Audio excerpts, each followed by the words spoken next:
میت کو جب قبر میں اتارا جاتا ہے تو اس سے سب سے پہلے یہ 3 سوال کیے جاتے ہیں۔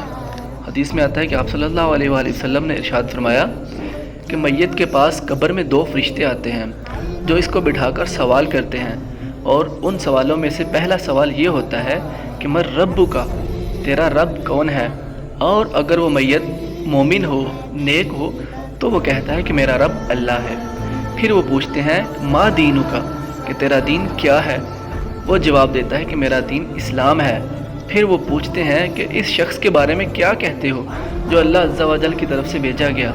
وہ جواب دیتا ہے کہ وہ اللہ کے رسول ہیں۔ پھر فرشتے اس سے دریافت کرتے ہیں کہ یہ تجھے کیسے معلوم ہوا؟ تو وہ جواب دیتا ہے کہ میں نے اللہ کی کتاب پڑھی ہے اور اس پر ایمان لایا ہوں اور اس کی تصدیق کی ہے۔ سورۃ الابراہیم میں اس مضمون کا ذکر ہے کہ جب وہ سچ جواب دے دیتا ہے تو اللہ کا ایک منادی آسمان سے پکار کر کہتا ہے کہ میرے بندہ نے جو بھی کہا صحیح کہا، اس کے لیے جنت کا بچھونا بچھا دو اور اس کو جنت کا لباس پہنا دو اور اس کے لیے جنت کا ایک دروازہ کھول دو۔ چنانچہ دروازہ جنت کا کھول دیا جاتا ہے اور جنت کا آرام، اس کی خوشبو اس کو پہنچتی رہتی ہے، اور جہاں تک اس کی نظر جائے وہاں تک اس کی قبر کو کشادہ کر دیا جاتا ہے۔